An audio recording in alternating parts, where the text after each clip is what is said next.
Hey guys, it's Alex Cook and I got a new video, and what I'm going to talk about today is options trading. So trading options, it's something that really gives you a lot of flexibility as an investor. You know, whether you're a long-term investor, you want to take some risk off the table, or if you're a trader and you want to actually add more risk because you have a strong bet that something's about to go up, something's about to go down. So it's really versatile, but I don't think it's always explained well. So, you know, maybe, I don't know, maybe you just took the Series 7 and options that it was this thing that was in there, but you weren't really sure, like, you know, how do I actually use this? How do I use this for myself? How do I use it for clients? I'm going to give you some real world, like, practical examples how you use options. So, you know, whether you're a professional investor or you're doing it yourself, or, you know, maybe you're just on Wall Street bets and you're trying to just YOLO it, is I'm going to give you some insight into this. And how I'm going to explain it is I'm going to show you some real world data. I'm going to go on Yahoo Finance and actually show you options, or I'm going to go on Thinkorswim, because what I found that when I show people this, they tend to get it rather than me walking them through a PowerPoint. Like a PowerPoint, it's like you have all this theory, but actually showing people real options on Yahoo Finance or something like that, it tends to click in people's mind a bit more. So if you've seen any of my other videos, you know, I don't really do a lot of fluff in them. You know, it's not going to be, it's really just down to the point. So what I'd suggest is watch this video all the way through your first time, and then go back and replay the parts that are most salient to you. But first time, just watch it all the way through. I am going to throw some technical terms out there. Like, I'm going to talk about what an options delta is, what an options theta is, and you know, don't try to get, you know, don't be overwhelmed by terms like this. Just the reason why I'm teaching you these, the reason why I'm teaching you the proper way, like, you know, with these terms, is so, you know, if you see something that's talking about, you know, in, you know, some clip on Market Watch or something like that, hey, this is what the options delta is, you understand what's going on. It's not going to be the first time you've seen this. But really, when it comes down to it, it's not that complicated. You know, don't let the Greek letters or whatever intimidate you. It's really not that complicated. So let's get right into it and check it out. All right, so check it out. Got Yahoo Finance up here. You can see it on my screen. And, you know, again, I don't like doing presentations with a whole bunch of PowerPoint stuff. I like just getting down to the point. And what I actually found is that people usually just understand it more if I just open up Yahoo Finance and walk them through just real world options, like what they actually are, instead of some, you know, esoteric theory about it. So this here, I got Apple stock open just because a company that's been in the news. So I'm just to let you know, I'm making this video as of August 2018. So if you watch this video, you know, sometime later, this data is probably all out of date. Don't trade on it. Don't trade on what you see just in this video. I don't think I should even say that, but you know, always see these disclaimers in videos because people are idiots. If you're really dumb enough to make an investment decision just on some YouTube video, just go back to watching My Little Pony videos and listening to mumble rap. This is not for you. All right, check it out. If you on most stocks, there's an options tab right there. Now, not all companies have an active options market, but pretty much any liquid stock, meaning any widely traded stock, or even less widely traded stocks, will have an options market to it on it. So I go to the options tab, and I think it's really the easiest way to explain it. So there's calls and puts. You may have heard of those before, but a call is an option to buy, and a put is an option to sell. So I'm just going to scroll through it. So I'm going to show you an example. So if I highlight on this one here, the one that says 210, what that means is it's an option to buy Apple at $210.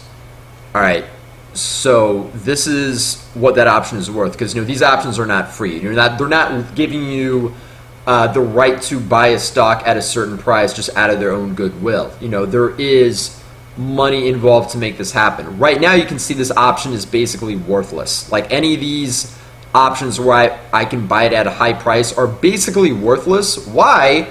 Because Apple is at 207. You know, why would I want a contract that lets me buy it higher than the market price? That makes no sense. So that's why these options are basically worthless. These, however, are not worthless. So if I wanted to buy Apple, so this contract right here gives me the right to buy Apple at $200 a share. You know, I have to pay money to get it. I have to pay about $790. So by the way, so it says $790. Well, actually, so That's the price to sell. That's the price to buy this option, the bid and the ask. So it cost me $820 to buy it. Now it's quoted $820, but an option is for 100 shares. All right, so when it says $8.20, it's really $820 because one option is for 100 shares of stock. That's just a standard industry convention how it's done. So these options are what's called in the money because I can exercise them at below the market price. $200, that right to buy it at $200 is less than Apple's current trading price of 207 and change, almost 208. These are out of the money because why in my right mind at all would I want to buy Apple at $220 when I could just buy it at basically 208. All right, makes sense? So puts, pretty much the exact same thing. So put is a right to sell instead of a right to buy. So again, see these puts here? Like this put is for $190. Why would I want to sell Apple at $190? That's why it's basically worthless when I could sell it on the open market at $208. All right. Whereas I have puts here that are worth, or they're worth something. They're not worthless because I could sell Apple at above the market price.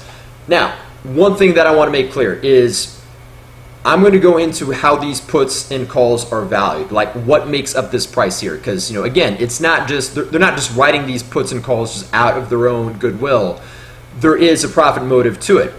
And you are never going to find a spot where there's calls or puts less than, how do I put it?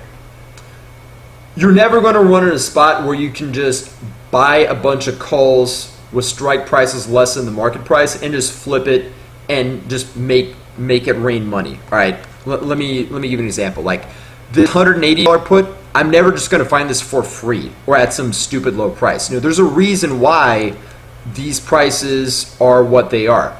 I'm never just going to be able to buy a boatload of these at 180 or 150, whatever, exercise them, exercise my right to buy it at $150 a share and immediately flip it on the open market at 208. All right, that is not going to happen. That is what's called arbitrage, which occasionally in some weird, rare, bizarre fluke, you do have opportunities like that, but keep in mind that there are supercomputers on Wall Street that their one job and their one job only is to find these weird abnormalities like this and execute on them. And they're going to find it faster than you are with your little cell phone app. That's just how it's going to work.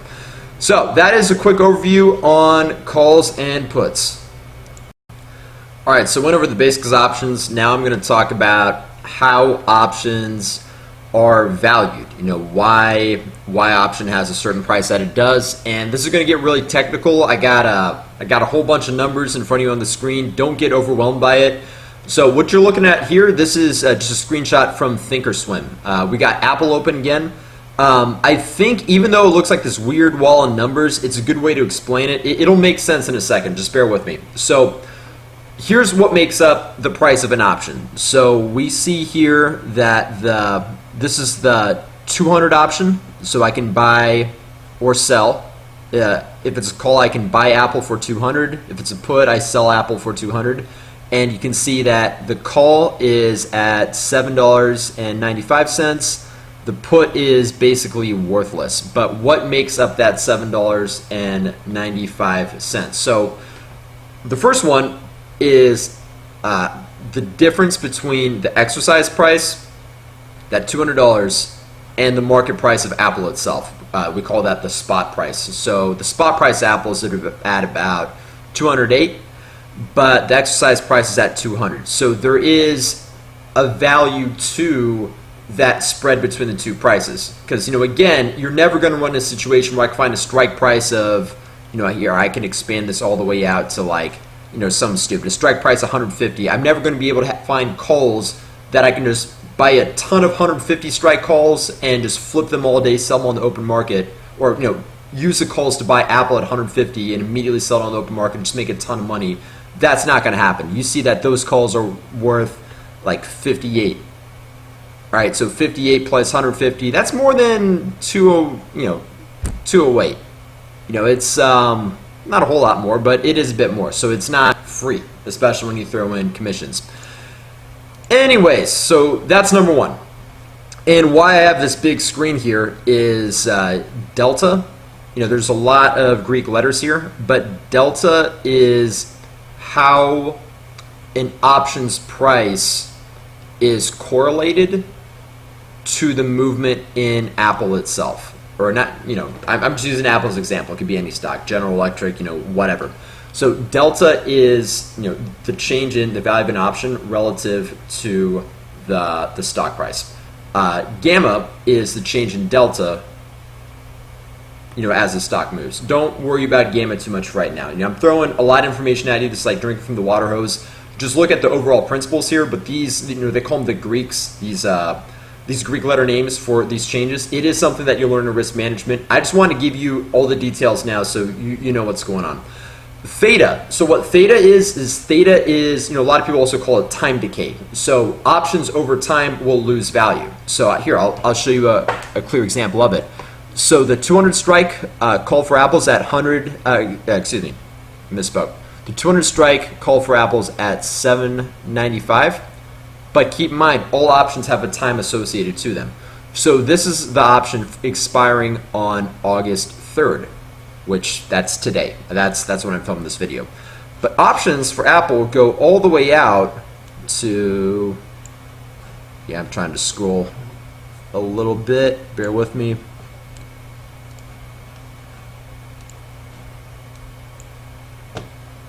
All right. Anyways, options for Apple go all the way out to 2020. But here, there we go. So this here, having a little trouble with the webcam capture, but this right here, these are options that go out to February 2019. So you can see the 200 strike call for Apple, it's at 17.8 compared to 7.95. So almost twice as expensive to still buy Apple for $200. All right, it's twice as expensive to buy it almost, what would that be? Almost like 6 months away from now? About 6 months out compared to buying it today. So that's that time premium to it. And it makes sense too when you think about it, because one of the reasons why you buy an option is to eliminate or reduce uncertainty in a portfolio. Options get cheaper closer to expiration because more things are known. That's probably the best way to put it. Meaning, between now and February 2019, maybe Apple comes out with the iPhone 10 million and the stock price goes to the moon. Or, maybe Apple, gets hit by an asteroid and they go completely bankrupt or whatever. There's more uncertainty between now and then compared to just now and the end of today. All right, does that make sense? So that's why options in the future are more expensive. And keep in mind, over time, that value will diminish. It's called time decay. So that's what theta measures. The other important one is volatility. So that's vega here.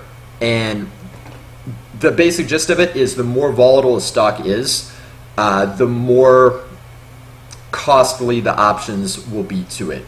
Because one thing you got to keep in mind, these options are being written by somebody. You're buying these options, but there's someone on the other side of that trade who has to sell it. Meaning, if you buy an option, let's say a call to buy Apple at 200, that's going to be the strike price. Someone out there, if you have to exercise that option, has to come up with 100 shares of Apple and must sell it to you at $200 per share. So maybe they can do that, or maybe it's going to be a financial cost to them. So that's why these options have value, so that the option seller has some kind of compensation for taking that risk. Exact same thing with puts too. If I have the right to sell Apple at 200 or whatever, let's call it 220. If I have the right to sell Apple at 220, let's say Apple completely crashes, they go completely bankrupt. Well, still, there's some poor guy out there that if I have that option, he must buy Apple from me at 220.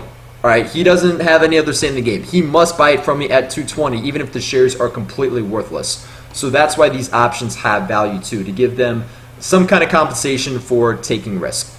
All right, so that's an overview on options, how they're valued. So a lot of Greek letters, making you drink from the fire hose here, but don't let it confuse you. Just delta is the change in option, the change in the options value relative to the price of the stock itself. You got time decay.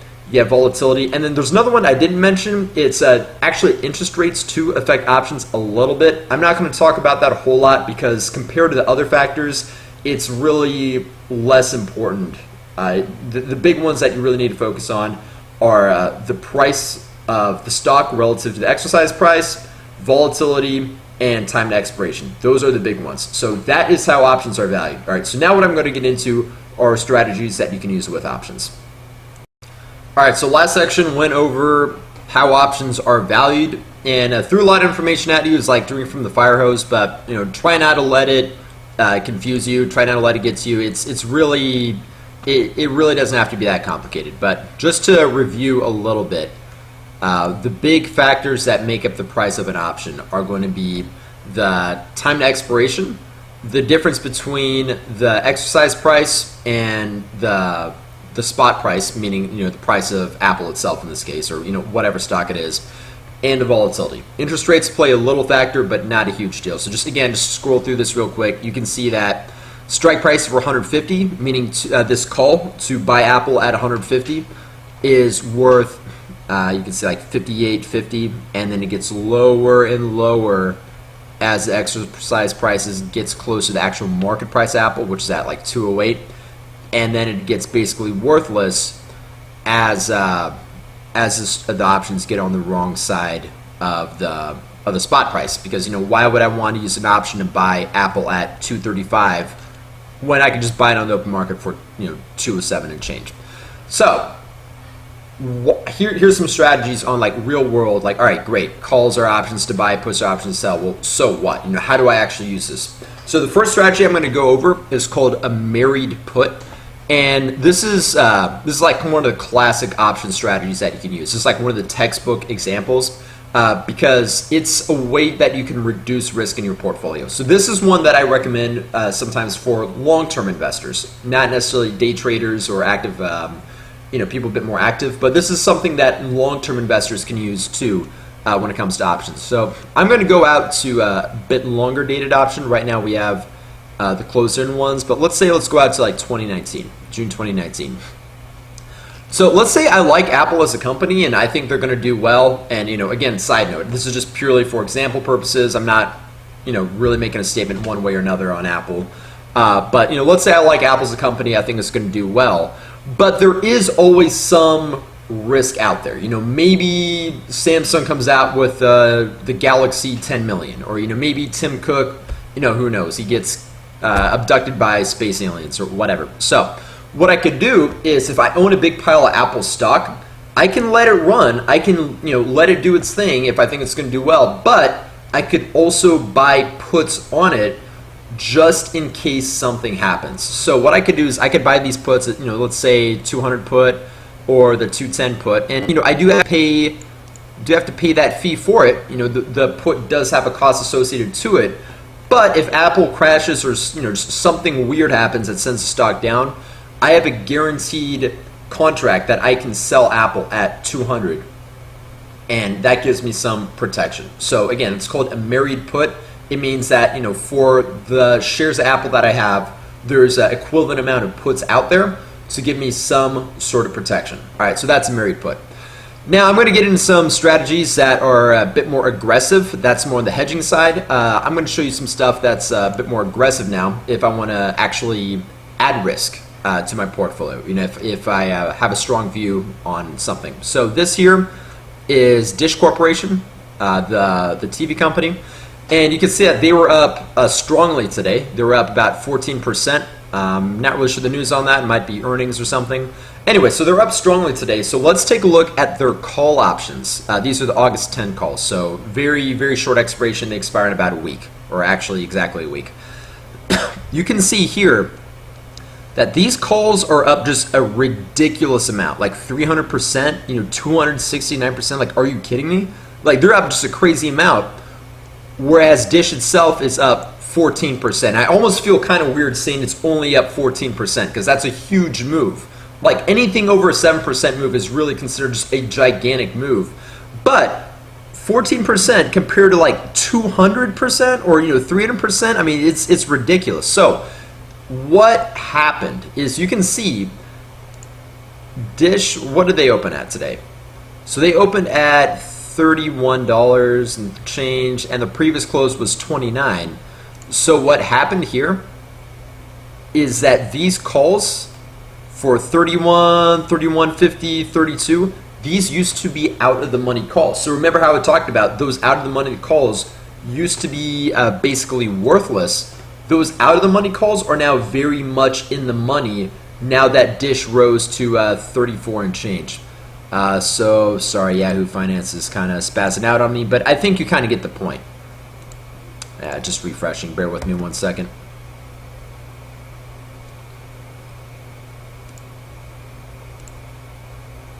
All right. Well, anyways, I think you get the point. That what you can also do is keep in mind that the calls themselves have value to them.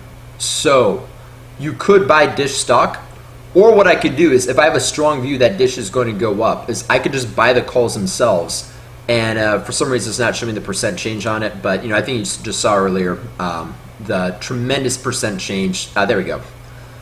You can see like the tremendous percent changes, 300%, 200% relative to just 14%. Again, I almost feel weird saying just 14% because that is still a huge move, but the calls are just so disproportionately bigger.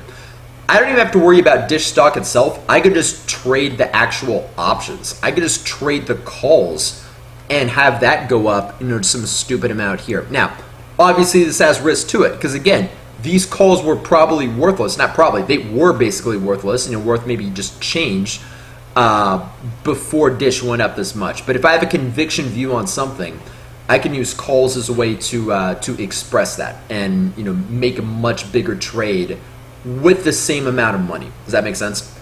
So what I'm also going to do is take a look at something going down. So this is a stock that went down today. Actually, I got a better one. This is some weird Chinese meme stock that you just see a lot on Wall Street bets. So I guess the YOLOers there lost a bunch of money today trading this stock. It's some weird stock that's popular on that Reddit group. Anyways, so they're down 6%. Let's take a look at the options. And you can see the calls are just getting murdered. But let's take a look at the puts. Because remember, put is an option to sell. And these puts are killing it. So while the stock is down 6%, these puts are up 420%, 340%. Because, again, put is an option to sell. So as the stock goes down in value, these puts are going up in value. So, people ask, is this short selling? Not quite. It's similar. It's a similar idea because just like short selling, you are making money as the stock goes down. But I actually like using puts more than short selling because you got to keep in mind with short selling, you run the risk that a stock is going to go to infinity. All right, and then with short selling, you have a maximum loss really that doesn't have an upper limit to it. Whereas if I buy a put, the put can only go to zero. All right, does that make sense? So when you short sell, yeah, you do make a profit when the stock goes down, but your risk is that the stock goes up and just keeps on going up. And when you buy to cover, because again, when you short sell, you're borrowing stock, immediately selling it on the open market, and then trying to buy it back at a lower price. That's how you make your money. And the risk is you have to buy it back at a higher price, and then you could get killed because the stock can just keep going up. Whereas a put can only go to zero. So you do have, some kind of backstop. I mean, obviously you don't want to lose money, but things happen. So you can see here, these puts are up just a disproportionate amount. Whereas if I shorted this stock, I would have made, probably about a 6% gain. Not bad at all. But compared to these puts are just, going stupid, like triple-digit gains. I think you can see the magnitude that using options can give you. So what I went over in this is, you can use options to reduce risk. I like using married puts as a way to reduce risk. I think it could be a good idea for long-term investors to take some risk off the table. Well, you're still buying and holding and, letting your stocks do the thing, but you can use options to just take some of the risk off the table a little bit. Or you can also use options to put more risk on the table if I do have a strong view on something. I can use calls if I think, a real strong conviction view that something's going up. Or I can use puts if I have a strong conviction view that something's about to go down. So those are some overviews of options strategies. All right, so we went over some option strategies that I personally use as ways to either reduce risk or also add more risk to the table. What I'm now going to go over are bad ideas, things that I don't recommend. And the reason why I'm telling you this is that I see a lot of these ideas recommended online. You see some of these videos saying how to make a consistent income trading options, and it really makes me cringe because a lot of these things are really dangerous, and I think are really going to set a lot of people up to be getting burned. So that's why I'm going to go over it, and I'll talk about why these things have a lot of risks really in them. So we got this weird meme stock. I don't even know how to pronounce that, like a Quickly or whatever the hell it is. So one of the strategies that you could do, I'm not saying you should do it, I'm just saying you could do it, is you could write these options. You could sell options, because again, we're talking about you're buying these options to either buy or sell stock at a contracted price. Well, when you buy these options, there's someone else on the other side of that trade. So like, let's take these puts here. That $30 strike put costs $210. There's somebody getting that fee when you buy that option. So what you could do is I could be the one who actually writes that option.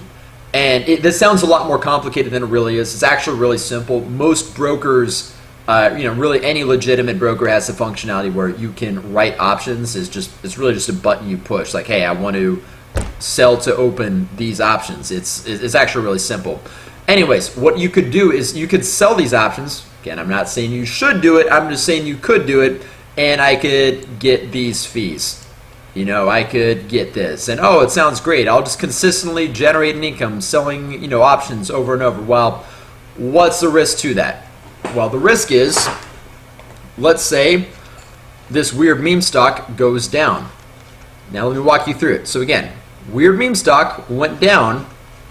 These puts that were probably worth less, like literally worthless the day before, are now worth something. So what's going to happen is, let's say someone who actually holds meme stock, it quickly, I'm just going to call it meme stock because I don't even know how to pronounce this weird thing.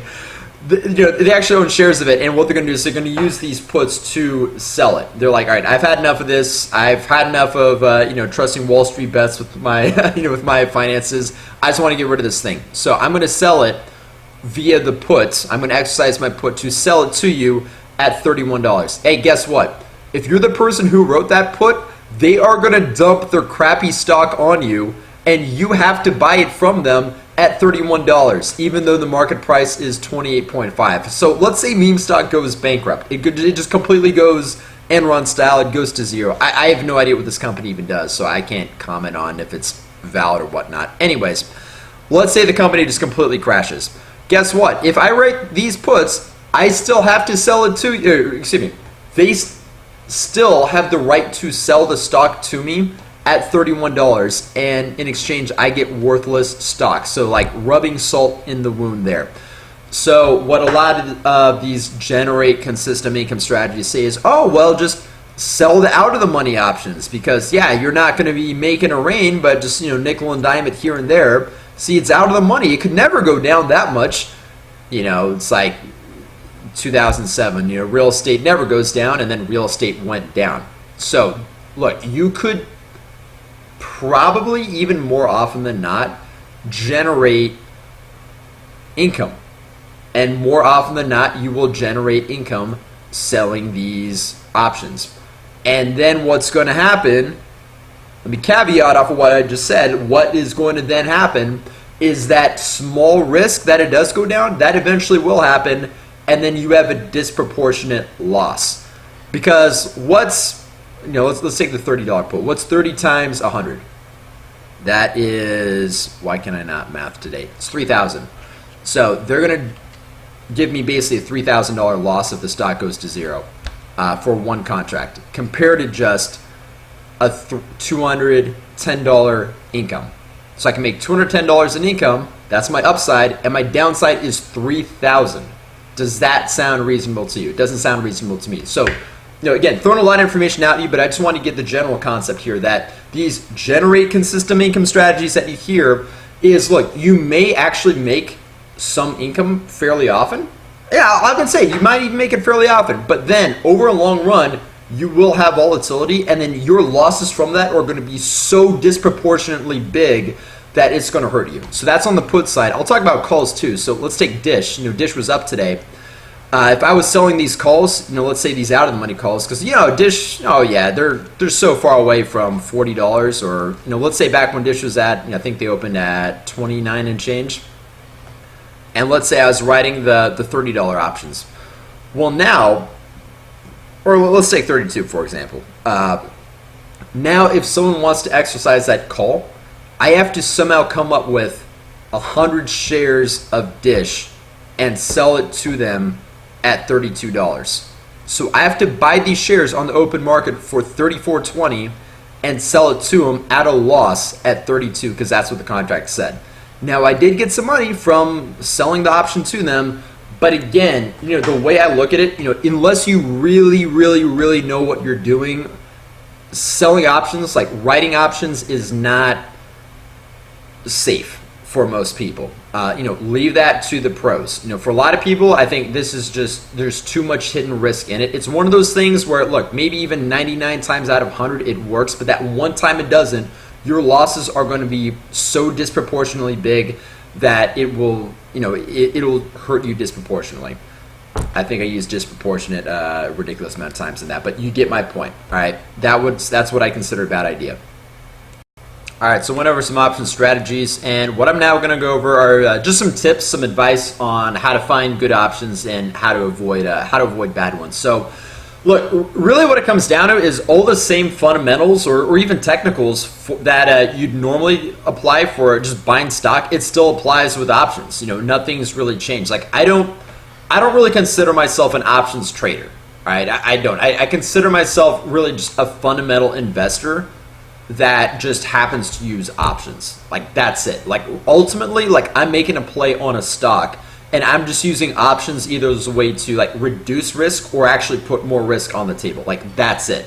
So people are like, oh, how do I find good options? Well, it's like asking, how do I find good stocks? Like you could teach, there are college courses on it, and that's still not enough. Like it's like being an investor is a skill that just, it takes time to develop. Like it's not something that's easy. If it was, everybody rich. There's a reason why this is a full-time job. So like people having this cavalier attitude that I'm just gonna like YOLO it on my laptop and just make a little money on the side. I mean, I kind of say good luck to that, because it's not that simple. Like trading options is the same thing like investing in stocks. Is the same fundamentals apply, but there are a few pointers with options that I give you some nuance. So one, I want to talk about, buying puts if I believe a stock is going to go down in value. So, let's just take a look at the puts here, and you can see that these puts for a weird Chinese meme stock, whatever the hell these guys are, have been doing quite well. Well, keep in mind, one risk that you have when you buy puts, or one risk you buy, or one risk you have even when you're shorting something, just the regular way of shorting, is that the company fixes whatever weird ailment is affecting them. Your risk is that the company turns it around. I'll tell you a personal story of mine is that last year I had puts on Sears, and it eventually turned me a profit. But for a while, Sears actually, their stock rallied, even though all the fundamentals were saying that the stock is going to do terrible. For a while, they actually rallied. So, there always is that risk you get a dead cat bounce, or there's also risk too that the company truly becomes a turnaround story. So that's a risk you have when you buy puts or shorting in general. One thing that I would caveat with options too is you see, you can buy options for different times. And you can also choose if I want to buy in the money or out of the money. And if I take a look at these puts here, you can see that these puts were likely out of the money at first. Now they are very much in the money, and that's why they've rallied just an absurd amount that they have. Well, what you could do is you could buy close to expiration out of the money options, puts in this case if I think something's going down, calls if I think it's going up, and I could buy them for cheap. You can see that these close to expiration out of the money are very cheap, And if it actually becomes in the money, meaning the stock crashes, if it's a put, or if it goes, if it's call, if it goes up, it could go from basically worthless to now worth something, and I can make a lot. The risk, of course, is that doesn't happen. So generally speaking, what I'd recommend is look for options that are further away to expiration. Because, keep in mind too, like I was talking about earlier, the closer an option gets to expiration, it's going to lose value. It's going to have time decay. So when you buy options that are further out, that volatility can also work in your favor. So let's just say you're wrong. Let's just say that you thought it was going up, you thought it was going down. That didn't happen. In this case, that time value works in your favor a little bit, that you're not necessarily going to have your whole position wiped out. Whereas, let's say I have a close to expiration and it suddenly becomes out of the money, or it was out of the money the whole time, it's basically going to become worthless. All right, does that make sense? So, throwing a lot out to you, but just try to bear with me here. So I would generally recommend longer dated options for most people. Shorter term options, you could do that, but just keep in mind, it's getting closer and closer to becoming a lottery ticket at that point. I just personally think you have less risk buying further out options. And yes, you will have to pay more for them. All right, that is true. You will have to pay more for them. However, it's probably less likely to have as extreme of swings. Now, you do kind of want extreme swings because you are trading options, but that can work against you too. Now, as far as in the money or out of the money, the book The Options Edge by Michael Kuau and Mark Gunther, they generally recommend in the money options, generally speaking, because chances are it's more likely to be in the money at expiration too. And you are still getting leverage from it.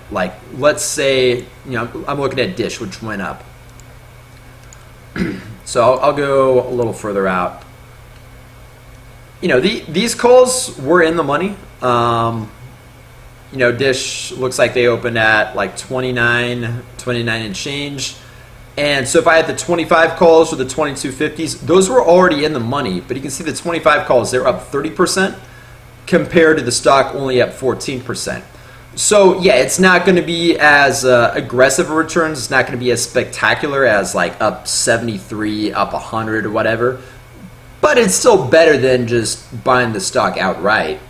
So keep that in mind as well, that in the money and further out to expiration is generally going to be less risk. So that's generally what I'd recommend, to take a little bit of risk off the table. And now, if you do truly have some conviction view, doing the opposite of what I said, that could let you have more explosive returns. But just keep in mind, the more risk you take, the more risk can work against you as well. So those are some overviews on options tips.